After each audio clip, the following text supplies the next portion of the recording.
Јас сум Љупчо Златев, а вие следите уште едно издание на утринско еспресо на Радио Лидер. Со мене ово утро е Искра Коровешовска. Добро утро, Искра. Добро утро, Љупче. Не достигаше минатата недела. Сега немој до толку. Убаво истеравте и без мене сите. Не знам како стојат рейтинзите и гледаноста, ама во принцип не достигаш. Не е лош, одлични сте. Можеме и без тебе. Да, можам да се пензионирам, да ти кажам искрено, иако законските регулативи уште многу години ќе ме те. Не ќе можеш ти без ова, така што не. Да, не е тема на дискусија пензионирање. Што ќе зборува секој сабајле на радио. Добро утро за еден млад пратеник, но еден од најактивните пратеници во собранието на Македонија веќе подолго време. Добро утро за Бојан Стојановски. Благодарам за поканата, почитувани Искра и Љупчо. Искра, повеќе економски теми ќе обработуваме. Апсолутно, да. Таков е насловот на емисијата, како ќе се трошат парите. И би сакала на старт веднаш Стојановски да ве прашам зошто кога се прави буџетот нема впечаток во јавноста на една новина, на едно убаво чувство, на една фина перспектива, туку секогаш се доживува како модел, методологија, како поише да условно речено можда силен збор да украдат пари функционерите отколку да богати државата. Кога гледате сега, ја малци филозофски ќе гледам. Што е буџетот? Буџетот е стратегијата на владата. Буџетот е најзначајниот документ. Се што треба да прави една влада е да го спроведува буџетот. Друга обврска не ни има. И ние тоа... А ние историски секогаш имаме годишно по 4-3 ребаланси на буџет, најмалку 2. Тоа значи дека нашите влади отприлика не имаат стратегија што треба да спроведат. Така ли е? Или овој пат? Можам да се согласам со Љупчо. Јас тоа го нарекувам крвна слика на една економска филозофија на тие кои што ги управуваат институциите. А негативно е чувството, бидејќи граѓаните имаат и негативни чувства со се што е поврзано од аспект на менаџирањето со јавните финансии. И да бидеме искрени, во изминатите години доминирало или корупција, или веќе до таа мера станала очигледна, како што имаше ни, извинете на силен израз од сабајле циркузанти со маички со коридор 8, кои што играа фудбал по владините ходници, додека овие другиве им молча, или во минатото дузина негативни ситуации на секоја година, еве, декември, ноември да се зборува 4 милиарди, 5 милиарди, 6 милиарди, но не се одговара клучното прашање што граѓаните можат да видат од тоа или што ќе почувствуваат наредната година од тоа. И ете сега овој пат ние одлучивме да направиме еден, како што викаше Заев, game change, економски, да направиме еден програмски документ, односно крвна слика на нашата економска филозофија и комплетно да ја промениме. За прв пат може би поодамна да биде буџет кој што ќе финансира директни инвестиции кои што прво ќе бидат конкретно видливи, а потоа ќе создаваат додадена вредност, наместо тоа да слушаме ние секој месец да излегуваат оние кои што се задолжени за економските сектори, да ни кажуваат дека ние сме пред портите на рајот, дека платите се покачени, дека пензиите растат вртоглаво, а ништо тоа граѓаните не почувствуваат. Како растеве од сега? Имате ли отприлика некаква идеја годинава? Според Светска банка ние ќе бидеме под 2% во економскиот раст. Нормално тоа не може ниту на оваа влада да го забележиме, затоа што оваа влада само третина од годината беше на власт во Македонија. Економски раст по 2% е катастрофален резултат по секој можен параметар кој било кој што има еден испит положено на економски факултет било каде во светот ќе ви каже, но Стојановски, кој е растот кој ние го проектираме, да речеме, имаме ли некаква идеја до година каков ќе биде растот? Апсолутно, тоа е 3,7%. Јас секогаш кажувам и на сите сега што имам можност да комуницирам дека не треба да ги слушаат политичарите што зборуваат, туку треба, како што каже Љупчо, да гледаат по актите или по постапките како се однесуваат. Ние во првите 2 квартала од претходната година, тоест од оваа година се извинувам, имаме просечен раст на економијата од 1%, а вака пластично да кажам, ништо да не прават владините функционери, пак имаме 1%. Подобро ништо да не правеа, пак имавме повисок раст од тој што го имавме во првите 6 месеци. Затоа имаме 1% раст. Во третиот и четвртиот квартал веќе очекуваме растот да биде во третиот од 2 до 2,5%, додека во четвртиот да биде веќе од 2,5 до 3, што е пака прилично сериозен индикатор. А да преминам на твоето прашање, Љупчо, како планираме да го темелиме растот на 3,7% па и повеќе? Ете, во наредните 3 месеци од новата година, 350 милиони евра ќе бидат веќе ефектуирани во општините. Тие 830 милиони евра капитални инвестиции кои што се врзани за проекти ќе се интензивираат, како што се интензивира во последниве 6 месеци, и имаме намера со покачување на платите и пензиите да ја поттикнеме потрошувачката. Понатаму, тие инвестиции кои што досега ги договори владата, тоа се 8, овој месец ќе склучат договор со уште 2 и декември со уште 2, барем за досега е тоа како пакет подпишано и заклучено. 12 инвестиции ќе отпочнат со сериозни градежни активности во првите 3 месеци од наредната година и затоа и на тоа го темелиме ние растот. Ете, тоа се проекти од општините кои што сите општини аплицираа со нив и оние кои што ги управуваат градоначалници од ВМРО ДПМН и сите. Проектите кои што ги имаме гледаме дека веќе се во напредна фаза на реализација. Вчера во вестите доминираше тоа дека сме набавиле адитив за да ги изведуваме градижните активности на патиштата и зима, што е особено важно. Се асфалтира и ноќе, тие пари завршуваат во стопанството и тоа е нашиот план. Добро. Стојано ќе сакам малку пошироко да гледам на работите, сега ќе ми простите, но Секако. Германија, еден индустријски гигант, годинава има забавен раст исто така, тие имаат 0,1%. Ние имаме однос со Европската унија да сме практично поврзани во преку 70% од нашиот извоз, остатокот е тука со регионот и многу мал процент е со земји надвор од Западен Балкан и надвор од Европа генерално. До година се очекува дека новиот претседател на САД Доналд Трамп ќе почне своевидна трговска војна со Европа, ќе воведе царини од 20%, така најавува, сега да видиме дали ќе се случи. Тоа ќе значи дека европската економија ќе биде под уште поголем удар.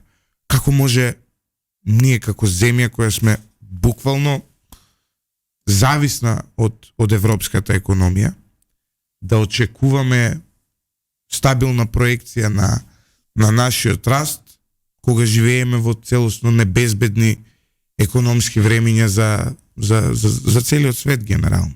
Во право Од сте. каде тоа велите 3,5%, 4%, се е тоа во ред како некоја стратегија, како некој план, но мислам дека ако Германија отиде до година у рецесија, што е можно, затоа што годинава е на работот од рецесија, нема нас да не заобиколи овој бран. Нема да не заобиколи никако, бидејќи најголем дел од тие кои што ги нарекуваме странски инвеститори во нашата држава, односно кои што оперираат во економските зони, прават извоз за Германија и ние го антиципираме тој момент, но секогаш го говоревме кога бевме опозиција, особено за енергетската криза, дека ние не можеме да останеме имуни на надворешните влијанија кои што секако се случуваат, туку можеме да направиме максимум што можеме во нашите услови да се припремиме за тој удар да не биде катастрофален како што беше катастрофален со енергетската криза. Од аспект што се случува на тоа поле, ги следиме тие предизвици, соодветно ќе се подготвиме, но тоа што е наша домашна задача, ние тука гледаме да го завршиме тоа што можеме, а тоа е со добра анализа, малтене и практично градежништвото е еден од секторите каде што најмногу може да ја бустира македонската економија, особено локалните економии. Така да нас никој не спречува, барем во тоа што можеме да направиме, максимум да направиме, да ги контролираме цените, да се препремиме за престојната зима и за можеби потенцијалната енергетска криза, бидејќи од нас никој не знае дали ќе се развијат и како ќе се одвиваат жариштата со војните и во Украина и со Русија.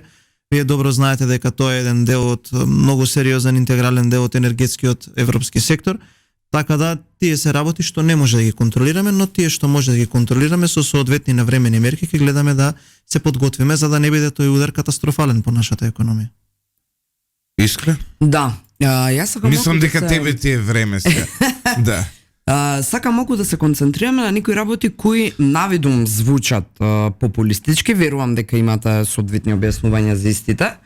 Но ајде прво... Ако нешто, едно старо правило на човек кој 10 години следи политика најмалку секој ден 365 дена во годината, ако нешто звучи најмалку ако нешто звучи популистички, тоа е популистичко. Значи не се случило нешто да звучи популистички, а да не е популистичко. Не, види, оправдано е, нека звучи популистички, ако па се реализира како и да не е проблем. Ајде прво обвинувањата што да ги става на терет опозицијата. Значи вели дека ќе се богатите преку глоби и административни такси, истовремено дека сте ги скратиле парите за поддршка на домашните компании од 340 на само велат 220 милиони денари. А каква е таа поддршка? Па вака, Искра, директно ќе ти одговорам. Имаме намера, ама таа ставката не се вика административни такси и глоби, туку се вика и по судски извршни исплати. И вчера таа теза се наметна, од каде за 54 милиони евра плюс.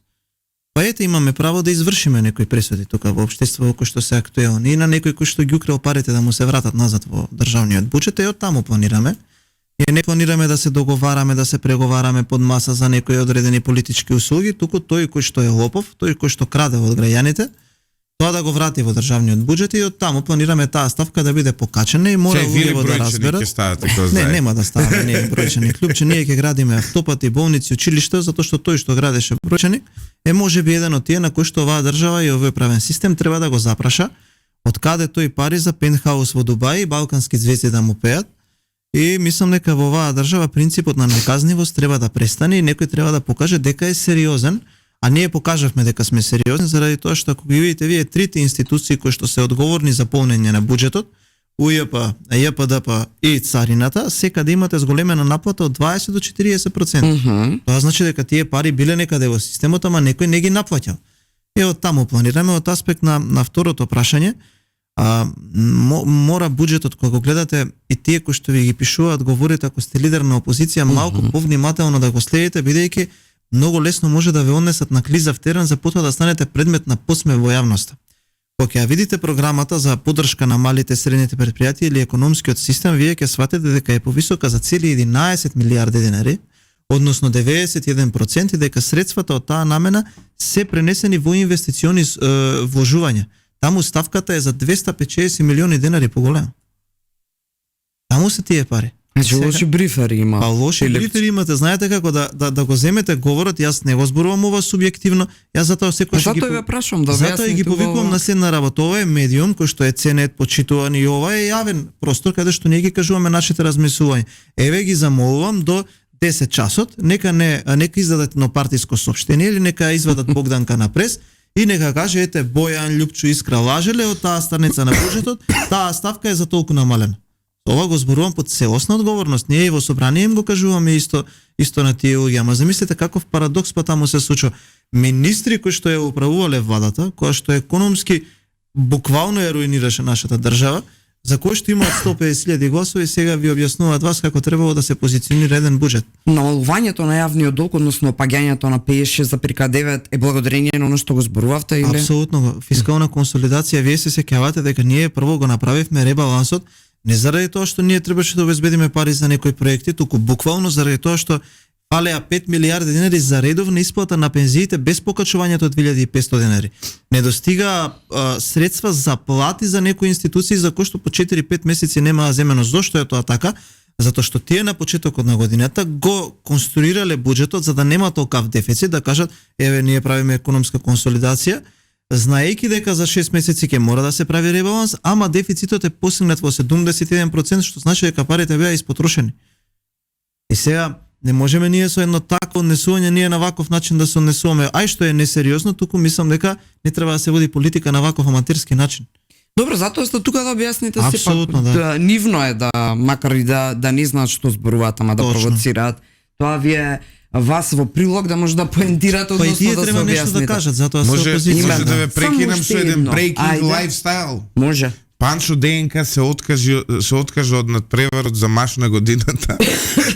Му отстапи простор на пожарникарите. Затоа што се користил терминот Северна Македонија.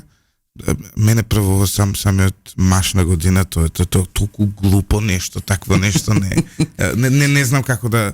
Јас имам критика, ги заборавија пожарникарите кои на вистина оваа година има. Ја гласов одма да ја кажам за комичарот Љупчо Крстевски од единствена причина што човекот кога го гледам уопште не ми е смешен, барем викам да му дадам еден глас како утешна награда. Ај со тоа Јас не знам, со тоа е гласот добро, верувам од Охрид еден дечко, не знам од таму негде ли од Битола, а со гласот за него ќе изгуби Лазаров, така што тоа ми е причината зашто гласов. Стефан Лазаров. Да, тоа ми е причината зашто гласов за него.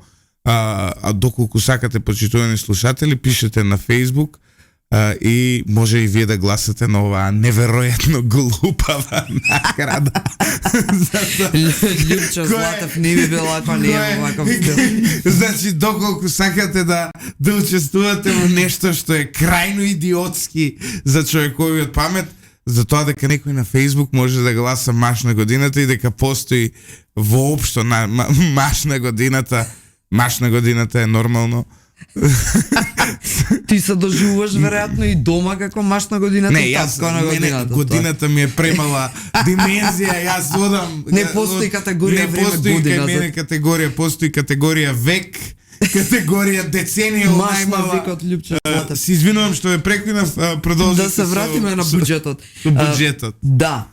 И бога ми треба да се дискутира за жена на годината во случајот министерката и Маш на годината во случајот пратеникот кои буквално го владеат буџетот и го знаат и во сон и да го планираат и да го објаснат. Ајде кога сме ко објаснувањето.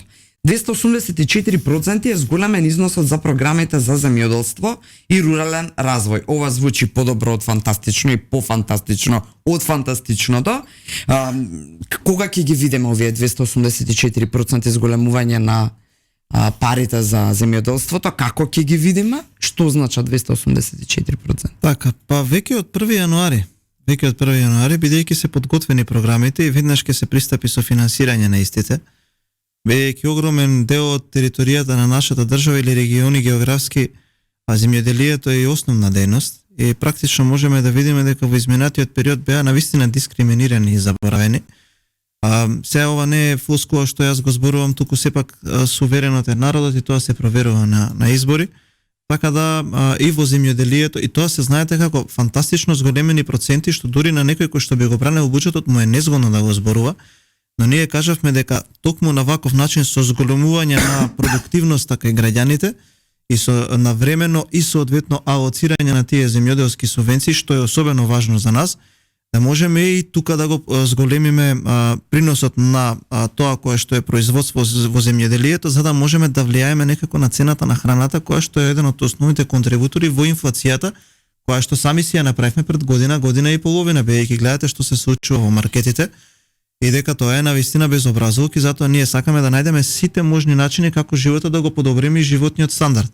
Така да од она кое што можев јас да го видам во програмите на Министерството за земјоделие, веќе од 1 јануари тие средства ќе бидат ставени на располагање и ќе може да се ефектуираат. Суштината е да направиме едно системско решение кое што ќе дават резултати. Кое е системското решение? Прво да ја задржиме ако можеме на исто ниво или да ја поевтиниме цената на електричната енергија. Понатаму да најдеме начин како да понудиме повеќе храна затоа што да го направиме тоа што е суштина на пазарот. Поголемата понуда ќе влијае на намалување на набавната цена за да не може добавувачите во маркетите да ги диктираат условите. Законот за нефер трговски практики од другата страна исто така ги заселивме капацитетите кои што треба да го контролираат во неговата примена и да се обидеме на тој начин да едноставно парите кои што ќе ги добиваат граѓаните, затоа што има и многу зголемени средства и за плати и за пензии, да имаат поголема нето вредност, наместо само да дотураме бензин на инфлацијата и граѓаните да не го чувствуваат тоа. Така да, како што кажавте вие, јас ќе кажам не само во Министерството за земјоделие, вие кога погледнете Министерството за транспорт, вие имате таму некои ставки кои што се зголемуваат и за 5000%. Ставките за инфраструктура и така натака, и тоа е нашиот циклус. Го споменавте, вие споменавте храната, добавувачите и така натака. Имам впечаток дека е луксус пазарењето на неделно ниво, да речеме, за храна. Нешто за што ќе потрошиш околу 4-5 денари, ако е веќе следната недела повторно ти не достига, значи тоа се основни работи кои ти требаат по дома, вклучително тука и средства за хигиена. Ги вбројувам, за разлика од тоа, например, можеш да си купиш брендирани, сериозни, фини, квалитетни мајчка, односно блуза, фармерки за околу 3000 денари. Так. Како е овој абсурд можен и ќе... Видете, се согласувам со вас, знаете како оваа тема да ја браните во јавноста, дека цената на храна е намалена, не може никој да ве свати сериозно, бидејќи се демонтира веднаш штом ќе влезе во маркет. Апсолутно. И сега за тоа постојат неколку начини тоа да се сузбие, а тоа е прво да бидете еднаков према сите стейкхолдери во овој пазар и да нема маркети кои што се повластени или произведувачи или добавувачи кои што тие кои што ги водат институциите едноставно ќе им прогледуваат низ прсти. Но како што кажав, постои системско решение преку зајакнување на капацитетите кои што треба да ги контролираат тие цени. Но и една друга работа, јас никогаш не сум фан на тоа да му наметнувате на некого политики, туку можеби треба да се донесуваат тие работи во договор со сите оние кои што се заинтересирани. Тоа го правиме во моментот. Еве ексклузивно да секако. Но не мора секогаш вината да ја барате во трговците. Можеби вината е во тоа што во Македонија, не можеби, туку сигурно е така, со години наназад имаме пат на производството на храна. Па затоа го зборувавме тоа со земјоделието. Ние сме зависни од увоз. Сега, кога многу едноставна лекција од економијата е понуда и побарувачка. Колку помала понуда има на произведена храна, побарувачката останува иста, луѓето треба да јадат исто, цената е многу природно дека затоа кажавме дека ставката во земјоделието се зголемува за над 280% во некои дејности. И мислам дека ќе се согласиш со мене, вие ако имате секоја година зголемување на сумата која што вие исплаќате на субвенции, а се помало производство, логично е да прашате каде идат овие пари. Мислам дека е логично тоа да се запрашате. Министерот за земјоделие беше минатата недела и он го објасни убаво овој дел како ќе се намали увозната зависност на Македонија и како ќе се инвестира. Директно да ви одговорам, мора тие кои што учествуваат во тој трговски свет да заборават дека треба да прават само баснословни профити без да бидат општествено одговорни. Ние таа општествена одговорност како малку да имаме подзаборавено во изминатиот период, а тоа е така, вие заборавате да бидете општествено одговорен кога имате луѓе кои што ги водат институциите, кои што се лично одговорни према себе си наместо кон народот. Сега вие не можете да очекувате дека преку ноќ ќе го сменат својот мајндсет. Вакуум просторот го искористиле. Апсолутно, но ќе се бориме. Но ќе се бориме, ете го донесовме законот, ги засиливме капацитетите на Комисијата за заштита на конкуренција. Променивме директор во Државен пазарни инспекторат, со новиот буџет се засилуваат нивните капацитети. Имаме намера да се бориме со тоа. Едно добро прашање од Бутлески Игор, инаку благодарам Коли Ивановски за убавиот коментар. Бутлески Игор вели дали знае пратеникот колку се депозитите на граѓаните во банките и нели може дел од тие пари да се пренаменат во инвестиции. Во банките стапките се околу 3%, така да може овие средства да бидат во корист на државата.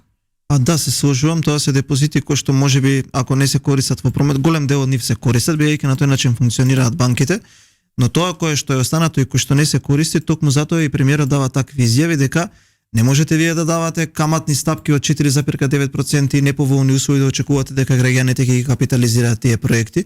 Наместо да седат тие средства некаде на страна, нека се ефектуираат во општеството и банките нека направат банкарски производи кои што ќе бидат атрактивни и за граѓаните, и за тие што прават стартапи, и за приватното стопанство. На тој начин тие средства ќе се ослободат. Ако вие имате услови кои што не се во ред и кои што не се атрактивни за стопанството или наоѓа начин стопанството или граѓаните или тие кои што сакаат да влезат во тој свет да ги обезбедат по поволни услови, ќе ги обезбедат. Предолго време ние стоиме во некој затворен систем и тука во банкарскиот сектор може да се види истото оно кое што се гледа и во трговскиот свет. Превеќе личен интерес, затворен во некој конгломерат на монопол кој што не дозволува тие пазарни услови да навлезат тука. И затоа секогаш кога ќе се обидете вие да ги замолите да бидат општествено одговорни, замислете, срамота е за компанија што прави такви профити од 30 на 40 на милиони евра па и повеќе, или банките кои што прават такви профити, едноставно да се натегаат со државата за некои си 5, 6, 2, 1%, мислам дека кажува доволно. Да, зошто би биле бизнисите општествено одговорни кога ние во серија гледаме влади кои не се општествено одговорни. Јас се сеќавам уште бев студент, имаат поминато најмалку 10 години, кога за прв пат слушав големи пораки за намалување на загадувањето во Скопје. Па дојде Заев со фамозното аеро, па падна Еви Заев, па дојде Ковачевски, падна и Ковачевски.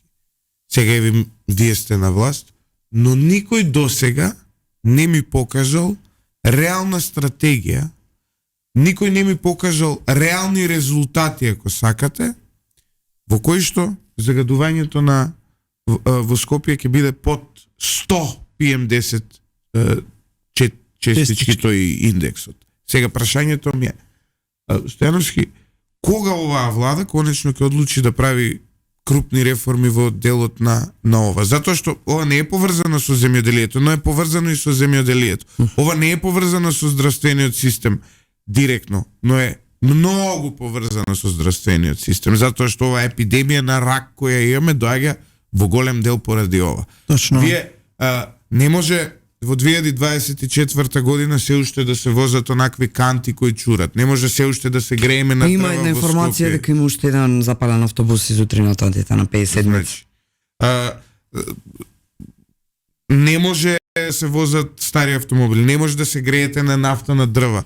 И сега јас кога полемизирам со граѓаните по социјалните мрежи, им велам, еве, ова се решенијата кои големи метрополи ги носат. И тие ми велат, како ние да забраниме греење кога институции на нафта се греат? Сега вие институциите го загадуваат воздухот меѓу другото. Така, Кога ние ќе видиме одговорност од владата во делот на ова? Ова пред рекламите. После Така, прашање пак се враќаме на економија. можам да одговорам се? Да. Практично во акциониот план постои, јас секогаш кога ќе слушнам стратегија и акционен план во претходните 7 години, така некој ме фаќа ужасно чувство на нереализација, зашто знам дека од стартот тоа ништо нема да биде. Да не кажам што ми се прави кога ќе чуеме акционен план. апсолутно. Еве, ќе ти одговорам вака со двостепен одговор. Првиот е дека тие институции кои што се греат на енергенси кои што загадуваат ќе биде променето, а второ, за да граѓаните ги откажеме ние од нешто, некаков енергенс на греење, треба да им понудиме опција која што ќе биде поевтина и која што ќе биде пристапна до нив. Ние одлучивме во наредните 4-5 години да се бориме со тоа со што ќе понудиме услови на пазарот за да привлечеме некој инвеститор за да се изградат когенеративни централи. Тоа се оние, еве да објаснам за граѓаните кои што апсолутно, кои што доминантно функционираат на газ, кои што произведуваат и топлотна енергија и електрична енергија. И ние кога ќе го зголемиме тоа производство на топлотна енергија, ќе го направиме пристапно до секое домаќинство и кога заради како што кажат и пазарните услови на поголемата понуда ќе биде особено атрактивно по цената, многу повеќе домаќинства би се одлучиле да се греат на таков енергент и во зимата едноставно да престанеме да се грееме на сето на кое што го загадува воздухот. За 4-5 години таа мрежа би била подготвена со ние да почнеме со тоа, затоа што видите, ние можеме за 4-5 до 6 години многу сериозен напредок да направиме во супститут на грењето наместо на пелети, дрва и се нешто, на тоа да се грееме, но треба од некаде да се започне. Сега јас знам дека граѓаните имаат високи очекувања и ние сме подготвени тој ризик да го превземаме оваа сезона, дури и наредните 2-3, но да понудиме системско решение. Стојановски. Само сакам да искоментирам уште на работа, Љупче. Одма излегоа некои медиуми, ВМРО ДПМ не збореше едно во опозиција, друго на власт. Ке се сетиш ти зашто зборам, таа е за онаа стратешка инвестиција Митилинеос, која што се обидуваше да се инсталира. Ние не збориме за такво нешто. Збориме за пазарни услови на конкуренција со договор кој што би бил потпишан со двете обврски од двете страни, не 100-0, туку 50-50, и на тој начин да се обидеме да го нападнеме загадувањето. Имено ете за еден податок кој што е детал во овој буџет, ставката за аерозагадување во овој буџет е поголема за 116% него претходниот буџет. Ставката за аерозагадување исто така, за заштита на животната средина исто така, и за прв пат можам да кажам дека ако ги погледнете амандманите на Сдруженијата за заштита на животната средина, се во 100% прифатени. Вие велите, морам да ви најдам една забелешка, велите, ние ќе се обидеме да изградиме инфраструктура која ќе им дозволи на граѓаните да одлучат да ги напуштат овие начини на греење кои загадуваат и да се префрлат на нешто друго. Извинете, но одлука за тоа дали ја ќе добијам рак не може да донесе други. Треба владата да одлучи и треба владата да каже, треба собранието да забрани, не знам како се менуваат законите, така се менуваат. Па им се дава можност. Едноставно, крај, веќе ова не може вака. И да, скапо е, но еве сега ќе ви кажам еден пример, тој муабет дека е скапо. Годишните трошоци кои ја ги плаќам за парно се од прилика колку што би плаќал за да купам дрва. Од прилика тоа. За нафта е поскапо да се грееш од оваа. Може би да се запаушалива така на тука некаде, 10 кубика дрва, така би му дошло, може би и помалку. Ја годишно, например, ние плаќаме, кој ќе ги собереш сите месеци, за по наша квадратура негде околу 560 евра. 600 евра. А кубик така дрва е далеку над тоа, така да и поевтино да, енергетика. поевтино е генерално, но и за тоа велам. Сега, не може оние кои живеат во рурални средини, да, таму дрво е единствено можно, но барем во Скопскиот плански регион, среднорочно, во наредни 3-5 години, треба да се забрани грејење на други. Така, ама знаете, кога ќе дозволите повеќе оператори да се борат на една иста мрежа, тие ќе се борат преку конкурентност на цени. Бејќи секој ќе сака да има повеќе комитменти кои што ќе му плаќаат сметки, тој начин знаеш дека така функционира можеби и со телеоператорите, сите ќе сакаат да понудат пониски цени, поатрактивни услови и со одредена субвенција како што тоа беше за пелетите или инверторите, ќе ги убедиме граѓаните дека тоа е најрационален чекор по нивниот семеен буџет. Затоа викам дека тоа е стратегијата која што ние ја одбравме. Кажавме, излегува веднаш каде е милијардата на Мицкоски, индикативно, после тоа сретнав некаде вест во медиумскиот простор, дека се преговара со инвеститори кои што можеби сакаат да вложат во овој секторот прилика 1 милијарда евра. Така, Добро, си како опцијата не ви е да намитнете законски преку обврски вакви забрани. Не, да понудиме опции. Со Липче не е лоша. Така, да понудиме Со опции. оглед на нашата состојба. Знаеш како?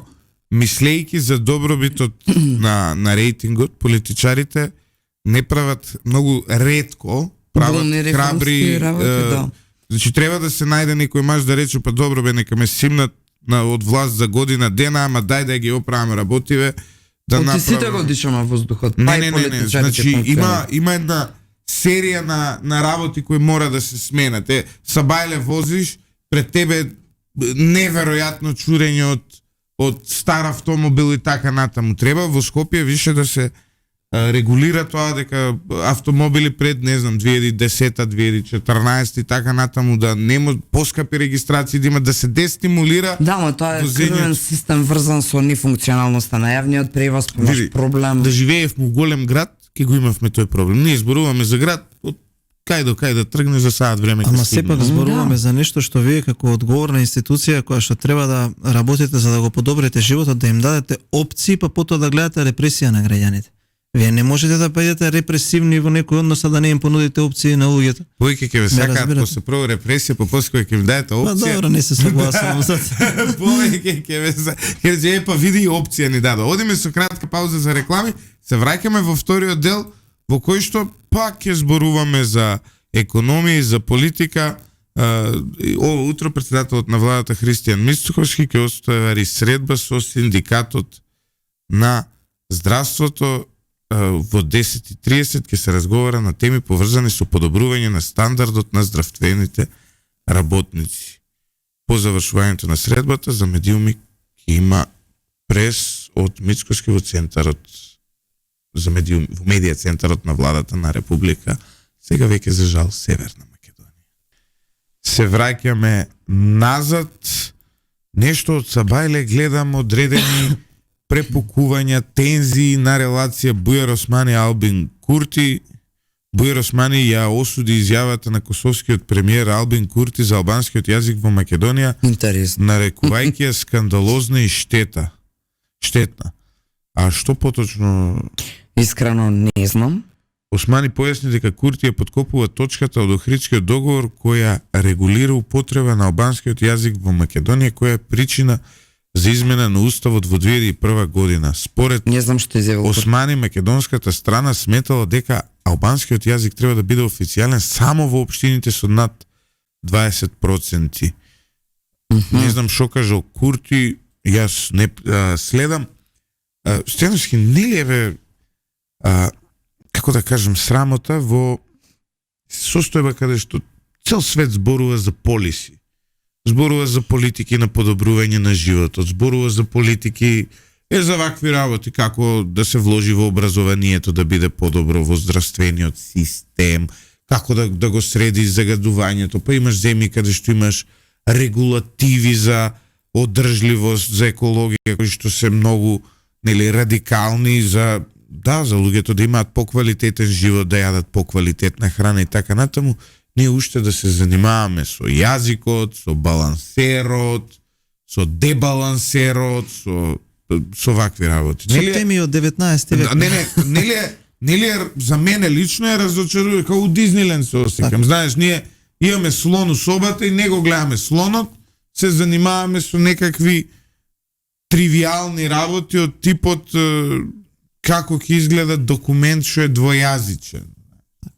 Па Лјупчо, ако овие луѓе не го зборуваат тоа, што друго ќе кажат?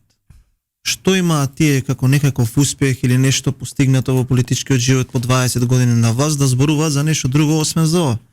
Јас не очекувам тие да излезат и да кажат некоја идеја, еве ти пред рекламите чи нам кажа на информација дека во 10:30 ќе имаат состанок премиерот со синдикатот здравство, по тој докторот да каже некоја идеја, ете ја мислам така дека тој персонал треба така да земе поголема плата или на некаков начин.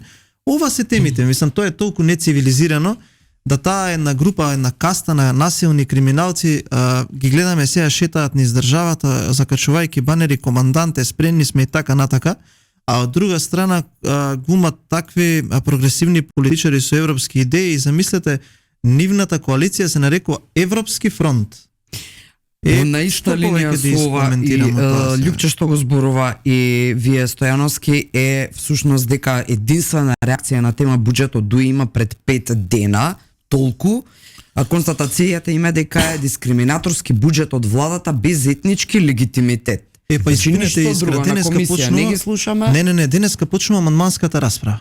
Ете, јас си земам оврска на вас да ви ги дадам амандманите, тие 47 мислам дека се на број, кои што се поднесени од ДУИ, вие видите дали тие во тие амандмани покажуваат чувство за осет за сите други етникуми, освен за неколкумина кои што тие ги представуваат.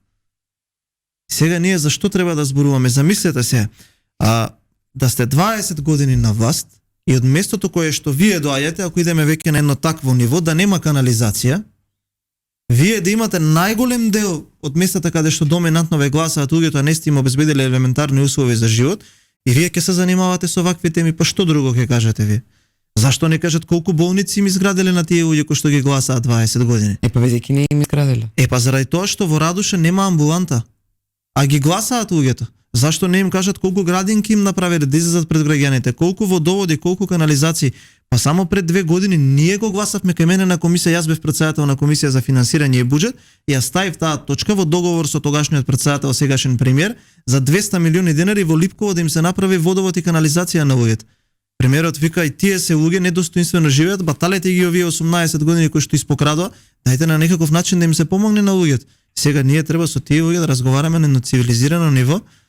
Мислам, тоа ја не би го коментирал на никаков начин, но овие изјави ќе станат се позасилени во наредниот период. Како повеќе ќе се стега ременот и ќе доаѓаме до тие политички криминалци, така тие ќе стануваат све понервозни. Breaking news ово утро, Скопје е 8 најзагаден град во светот. Значи не е пети. Не е пети, се подобривме за 2 месеци. Работи владава, сега се шегувам, но би можеле да се шегуваме на темава, доколку брзо не спроведете радикални мерки. Ова утро на индексот имаме PM10 честички од 73,2 микрограми на кубен метар. Ова утро најзагаден град на светот е Нью Делхи од Индија. На второто место е... Сме били над 200, така што добра. На второто место е Лахор од Пакистан, потоа доаѓа Кајро.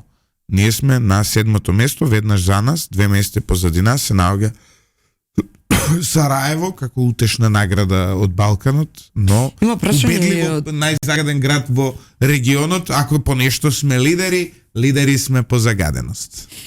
Име прашање и од слушателите на стримот што не следат или гледачите како сакате, ама сакам прво нешто во контекст на ова. Исто така што можам да забележам во однос на конструктивната дебата на комисија во всушност за буџетот, каде што не гледаме суштински елементи со кои би ви биле опонентите, нели би ве мотивирале да се докажувате или да се објаснувате. Уште една исто пред неколку дена, значи пред околу 5 дена е од левица дека буџетот е рај за олигархијата, пекол за обичните граѓани. Не сум сигурен дека ги слушнав и нив на комисискава расправа, до сега мислам дека не. И вело дека намален е буџетот за шумарство, иако само оваа година изгореа 90.000 хектари површина, која е 3,6% од територијата на цела Македонија. Која личи лидерот на Грмушка нормално дека шумарство му е главна. Ова се сериозни теми, од кои што зависи иднината на државата, ја разбирам политика да се прави од се, ама нема да коментирам политичари кои што основната дејност во нивната политичка борба е да направат рил на Facebook или на Instagram да го објават и да се надпреваруваат кој ќе стане по-безобразен или ќе даде некаков коментар не соодветен за 1200, 1300 лајкови на социјални мрежи, не го коментирам, мислам. Извини, вака те почитувам многу како новинар, но не сакам да ги коментирам. Во ред, правото е ваше да си одговорите. Зошто намаливте во шумарството за толку? Па не намаливме, мислам дека таму треба тоа е таа логично политичка прашање партија дури кога доаѓа и од левица. да дојдат и да го анализираат буџетот. Најмногу што еве ако не разбирате нешто, барем да следите дебатата. Сега ете нека кажат ставки и тие како да ви кажам, Не е точно во што зборам. па не е точно заради тоа што во министерствата не постојат само една програма, туку постојат дузина на програми кои што ги решаваат нештата таму во буџетот кој ќе ви го дадат од 450-500 страни, вие треба да ги гледате, таму постојат сите институции. И во таа една институција вие можете да најдете нешто да правите сензационализам, ама е далеку од вистината. Сега ние можеме да правиме одреден шум во медиумскиот простор, но за да е тоа вистина треба да биде подкрепено со факт. Ова не е и сега што би ги коментирали скроен со олигархијата. Ја не знам која олигархија. Квантитетот на реакции е јасен и Па заради која е таа олигархија која што обезбедува за 5000 денари секој пензионер во оваа држава да земе? Каква е таа олигархија која пензионерите со минимална пензија им се зголемува за 36%, а оние со просечна пензија за 25% било кога повеќе од историјата? Каков е тој олигархиски буџет која вие зголемувате пати на целиот јавен сектор и создавате услови на приватниот сектор да се покажат? Каква е таа олигархија која што вие во една година ќе почнете да градите 4 автопати? Мислам, нонсенс е тоа да го коментирам. Уште две работи во едно ќе ви ги поставам. Мирко Максимовски, зошто молк за функционерските плати или не сум информиран? Мисли дека сме зборувале на темава па пропуштил. И од Димитар Велков, прашајте го гостинот што прави со извршителите или лихварите. Лихвари ви се навртиле? Вака за функционерските плати ние кажавме. Ја прв пат слушам Бој, што е ова со лихвариот. Јас па го сватив како на државно ниво, не сватив дека е личен проблем. Или може Па би не, никако не е личен проблем. Тама работа стане личен проблем, да. Се надевам за Па тоа. добро, нема да бидете првиот политичар со коцкарски долгови сега. Па добро, да. Интересна тема, да може да отиде разговоров во друга насока ако почнеме за тоа да зборуваме, но не се вратиме на прашањата на ерајаните за извршителите. Во моментов не можам да дадам поконкретна информација заради тоа што не сум се информирал и ќе треба да дадам информација на шпекулативна основа, избегнувам да го правам тоа. Може би во наредниот период гостите што ќе ги поканите ќе дадат директно одговор, но се сложувам дека е голем проблем кој што треба да биде надминат. И тоа е во насока на уште една општествена одговорност дека луѓето треба да разберат дека сите треба подеднакво да имаат права, а не некој да цица крв на некого. И се согласувам за тоа прашање од аспект на функционерските плати. Ние кажавме дека ќе подготвиме законско решение со кое што ќе гарантираме дека нема да се испочитува постојното законско решение донесено од претходната влада со кое што треба да има покачување и нема да има покачување на функционерските плати. Па граѓаните треба добро да го знаат. Значи ги замрзнувате платите на функционерите. Да, и ќе се бараат соодветни модалитети затоа што тоа го најавивме во опозиција како таа штета која што беше направена по одлука на Уставниот суд да биде санирана. Бидејќи ја лично мислам дека некоја институција во држава треба да се позанимава кога одредено тело носи одлука каде што е директно афектирано. И јас не сум правник, но мислам дека тоа има судирни интереси дека треба да се гледа на треба законот да биде сменет. Затоа што според мене, ја по некоја јапонска филозофија, најважни во општеството се учителите. Они од основно и средно образование. Ја мислам дека пратеник треба да зима плата колку учител што зима, затоа што одлуките и кои ги носи еден пратеник и одлуките кои ги прави еден учител за иднината на нашите генерации, за оние кои утре нас ќе не слават или закупуваат, се подеднакво важни. За нашата иднина одлуката на пратениците и на учителите е иста и треба платите да бидат повезани. Поважно е таа на учителите. Да, колку зима учител, толку да зима пратеник. И ја мислам дека треба учител да зема и повеќе од пратеник. Исто нека зима. За почеток па после ќе правите реформи. Каде се нас сите проблеми? Што во сите тие тела кои што носат одлуки, бираме луѓе кои што можеби не ги поминуваат овие филтри како што кажавте вие на наставниците, или сега пред некое време разговаравме за обвинители и за суди и се сложувам со тебе. Сега за тоа ние имавме малку поинаков план, ги повикавме луѓето, се сеќавате дека ни се заканија синдикатите во првите 15 дена со штрајк. ни толку не помина, одма почнаа со и во рете, и тоа треба да се случува. Ја не го осудувам и можеби од пратениците заедно со колешката Дафина најмногу убедливо контакти сме имали и во опозиција, во власт имаме пута 2 во односи со синдикатите. Кажавме дека нема средства во буџетот, тие средства ги создадовме, ги најдовме, им ги покачивме платите и оваа година и се обврзавме за еден мандат за 46% да ги покачиме. Но сакам јавноста тука да ја покажам, да ја потсетам на една слика што е не така пријатна од минатото. Вчера беше меѓународен ден на студентите и замислете се уште во државата постои студент кој што се гордее со шарената револуција и студентскиот пленум како некое демократско дело кое што донело нешто добро за државата. Ние тогаш, ако се сеќавате, пред тоа што сакавме да ги заостриме условите за да не се полага толку лесно на дузина факултети, сакавме да воведеме реформа и во учителските училишта, односно оние високообразовни институции што генерираат нови наставници, со што ќе ги заостриме условите за прием, но од друга страна ќе им понудиме високи плати, бидејќи ако сакате вие најдобрите студенти да ги мотивирате да станат учители, треба да ги мотивирате со висока плата. Таа идеја тогаш не беше препознаена. Сме направени автократи, како ни го кажува тоа, режим, упат на автономија на универзитетот. Добро, пријатели, поминаа 9 години, гледаме дека ништо од тоа не се подобри, туку напротив се влоши. Затоа нашиот план е во наредниот период со договор кој што е склучен помеѓу владата и синдикатите кој што е обврзувачки за 4 години 46% да ги покачаме платите на. Сакам само тука да искористам прилика. Велите 3 милиарди, односно во рамки на буџетот се предвидени за образованието. Повеќе од претходната година. Точно така. Мислам тоа и ви беше и во кампањата ветување и тоа е добро што е така, мора да биде така. Зголемување на платите за 7%, но има една ситуација, таа и лично сум во тек со таа ситуација, бидејќи паралелно сум и насловен доцент во рамки на Универзитетот Гоце Делчев во Штип. Што е со ситуацијата на оние млади асистенти, насловни доценти, ситуации во кои зависат од подпис на Министерството за финансии за да им се одобрат парите кои ги има, да речеме, Универзитетот да ги исплати како хонорари. Точно. Односно тука се заробени еден куп млади луѓе од типот на овој профил. Так. Нели, доценти хонорарно ангажирани кои сакаат да вложат и да останат, но не можат заради еве вакви блокади, никакви законски, бирократски и така натаму. Точно. Ајде да идеме повторно бројки. Добро. Ајде бројки. Тие Венко Филипчи, неговата компанија, тоа го толкува дека кога ќе го виделе во Министерството за образование и во секоја друга институција ставката за плати дека е покачена, ќе вработувате партиски војници. Тоа е одвратно непознавање. Апсолутно. Што се случува сега во секторот образование? Чинам дека ставката за плати е зголемена за 19%, односно над 9 милиарди денари, бидејќи основно, средно и високо образование, особено ставката за високото образование е искра зголемена за 1000%.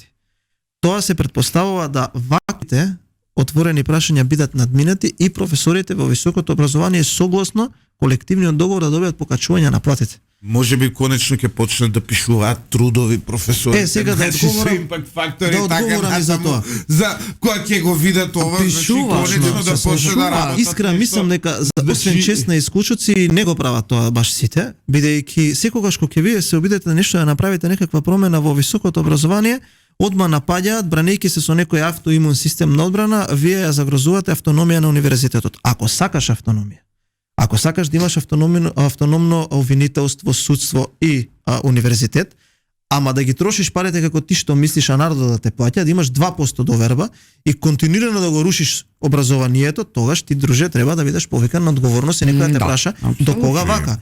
И сега ние, премиерот каже, и ја целосно го поддржувам во тоа, дека сме спремни да правиме радикални промени и реформи во образованието по цена да ризикуваме нов пленум. Нека прават пленуми колку што сакаат. Еднаш граѓаните видува што донесе до тоа. Таму, покрај тоа што треба да добијат покачени плати, треба македонските студенти да добијат и поквалитетно образование.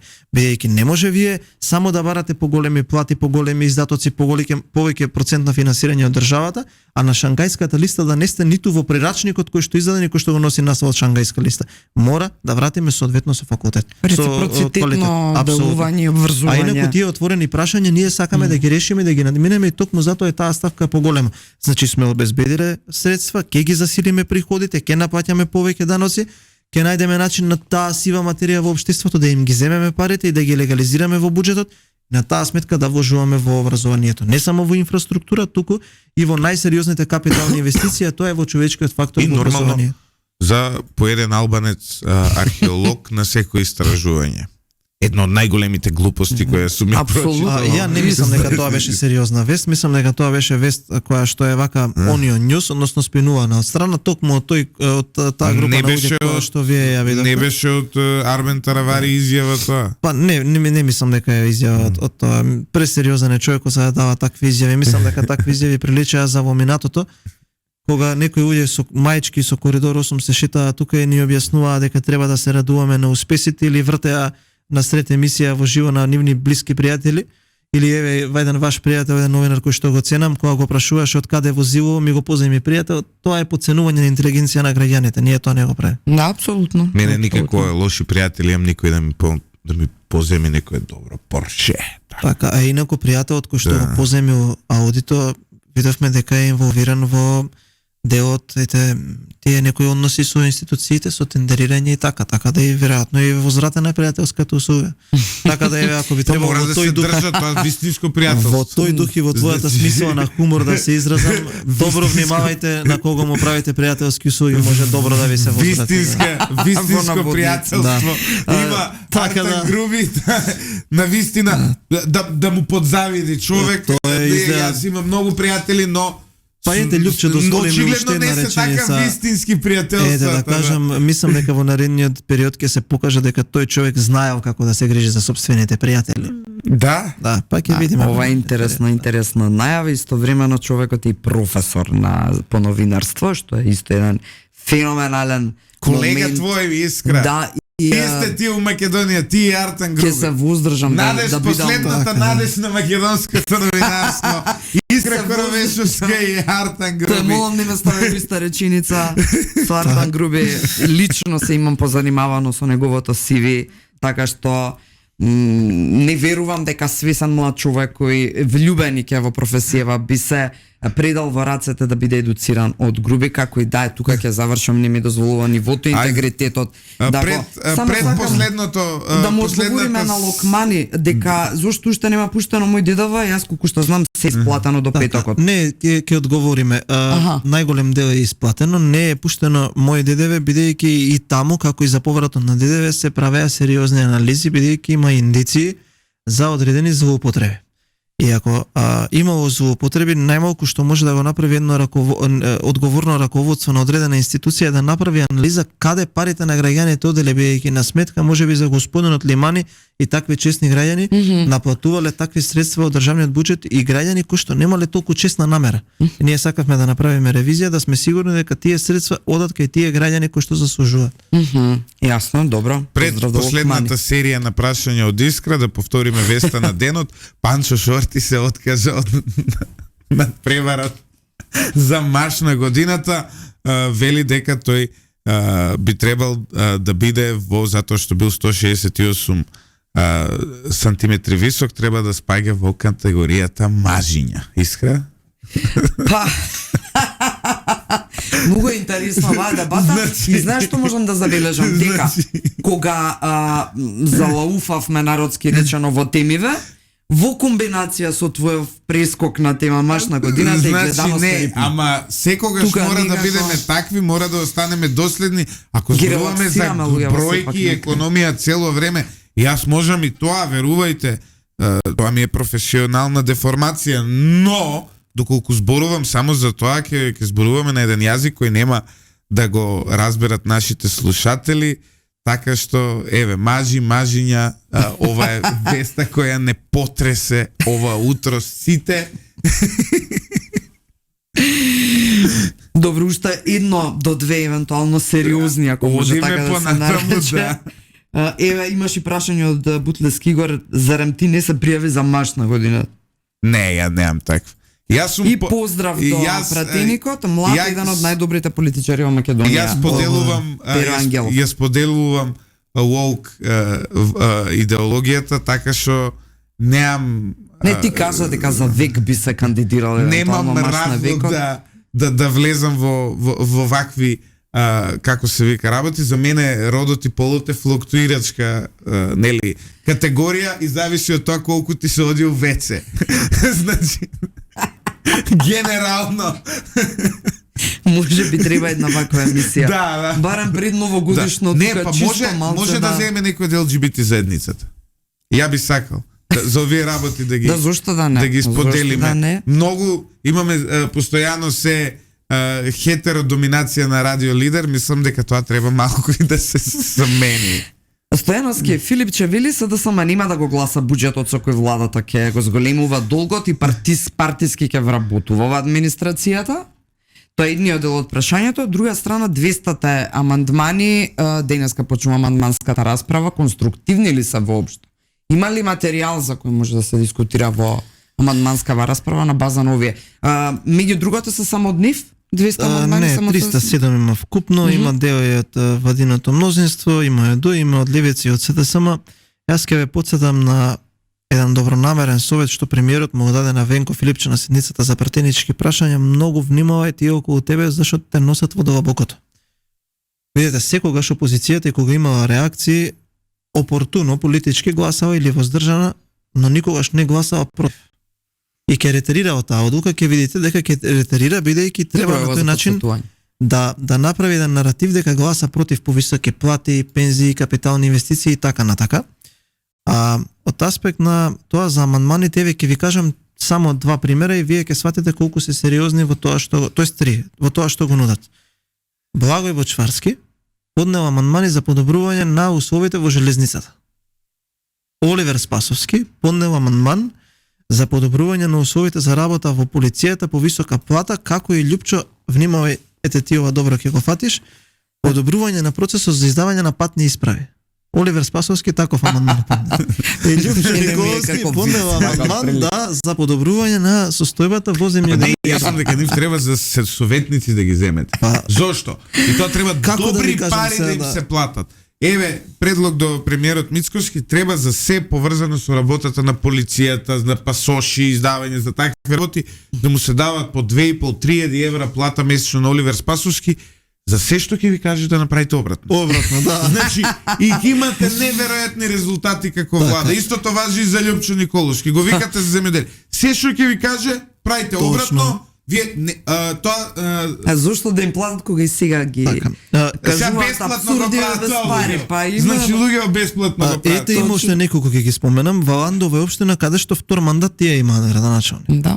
Најмногу амандмани има за Валандови кои ќе видите се за нерешливи за проблеми кои што се решливи, а кои што не ги реши додека беа на власт. Ете, ајде тоа да го разбереме некако. А од тие 204 амандмани, 90% се локални проблеми, кои што, замислете, се најголем дел решени во овие 100 милиони евра оваа година, кои што Значи него не прочитале буџет. Не, никако. Значи тие не направиле ни внатрешна координација помеѓу нивните градоначалници кои проекти ги понеле во овие 100 милиони евра и понеле такви амандмани. Добро, сега тоа треба некој сериозно тоа да го не го разбере. прочитале буџетот, сега ќе мора да ве насмеам и двајцата. Ние во историја на Македонија имаме многу често и слаба буџетска реализација, знаете тоа. Така што често не го прочитале буџетот и оние кои го донеле. Така. Затоа што веројатно и кога го донеле буџетот и претходно они не го читале буџетот. Они само си го донеле.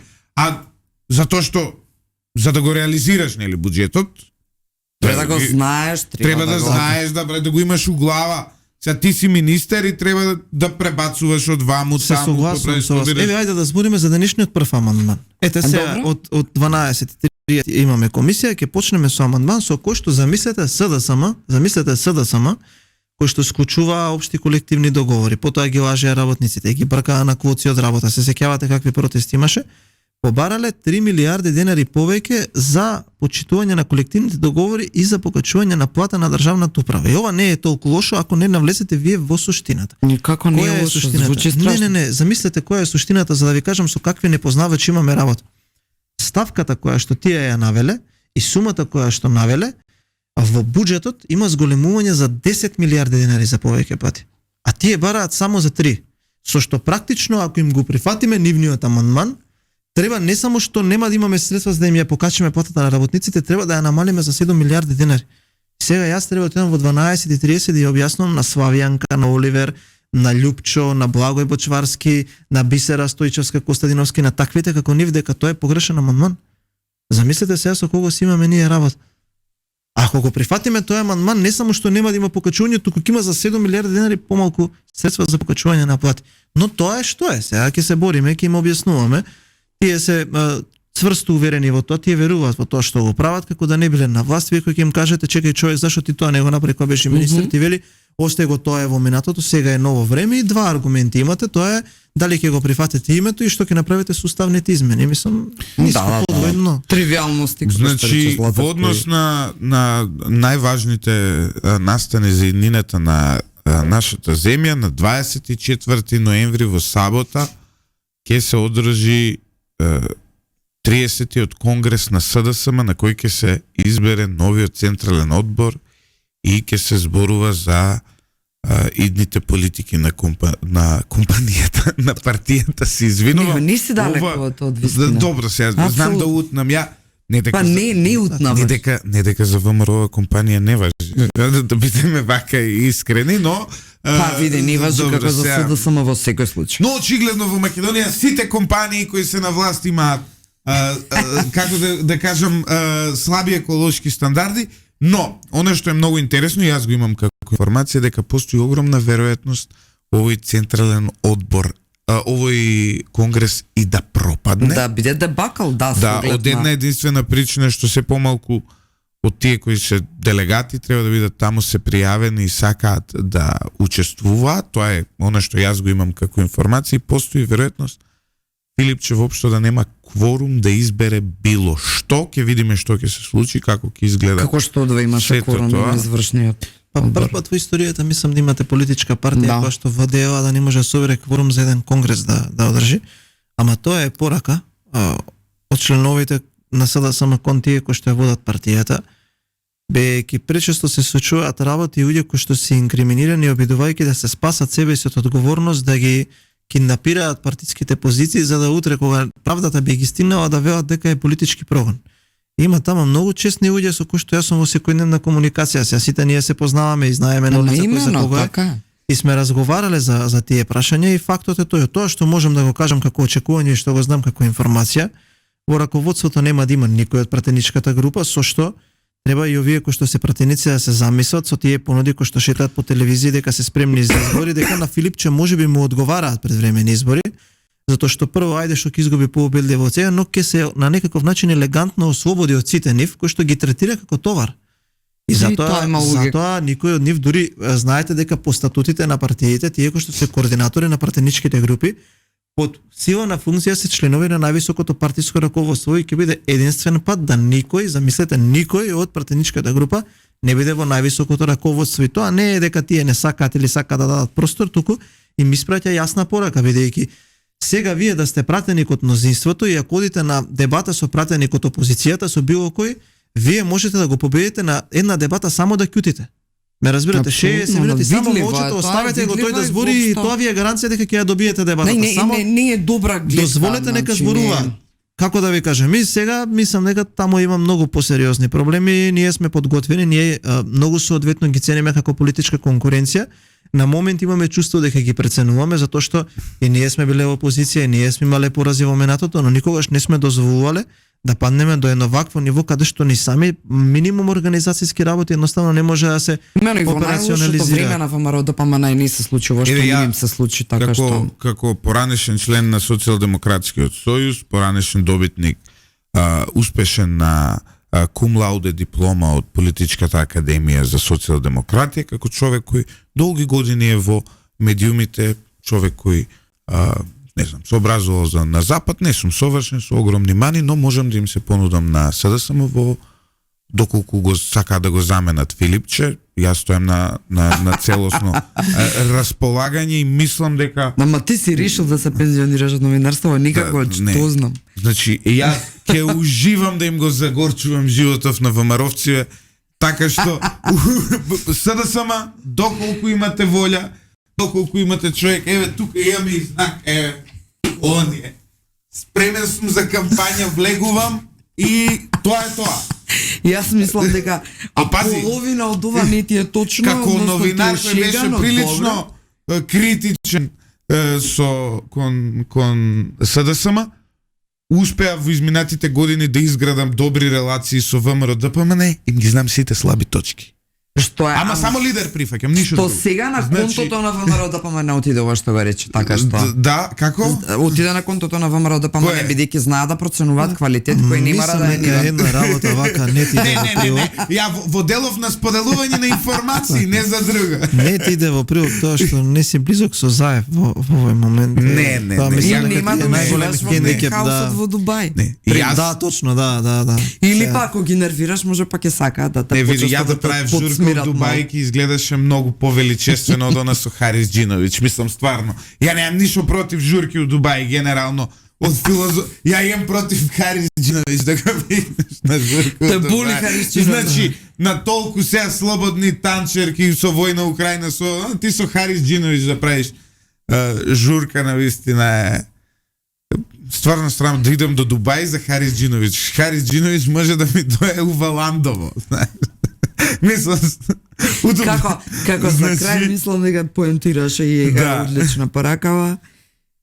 Мислам дека треба озбилно. да Тоа е мојот завршуваме. вредносен а? систем е таков. Ја немам против Дубај, имам против Харис Џиновиќ. Заев повеќе или помалку не го стај во реченица во што е Не, тоа. Заев е више проблем на ВМРО, они треба да го решат, затоа што генерално проблемот кој го остави Зоран Заев на македонското општество со таа висока корупција, со распродавањето на национални интереси и така натаму, доколку помине институционално неказнет, утре може некој љупчо да дое на чело на СДС и да прогласи дека Македонија веќе не постои. Така, ете ако може да дам краток коментар за ова. Многу често граѓаните поистоветуваат дека е вадата таа која што апси, која што може да ги процесуира или во конкретен Добро, емпириски е доказано Да. дека Па да, ама од таму доаѓаат наредбите. Па тоа е точно, но ете имаме ние се еден друг проблем со кој што се соочуваме, да институциите кои што си ја работат својата работа прибавуваат ностоп материјали до обвинителството, но некако реакцијата е многу спора. И тотално е, како да кажам, недостоинствено тоа нудење јавно по медиуми, да луѓе кои што се активни во тој сектор ги нудат своите услуги на владата.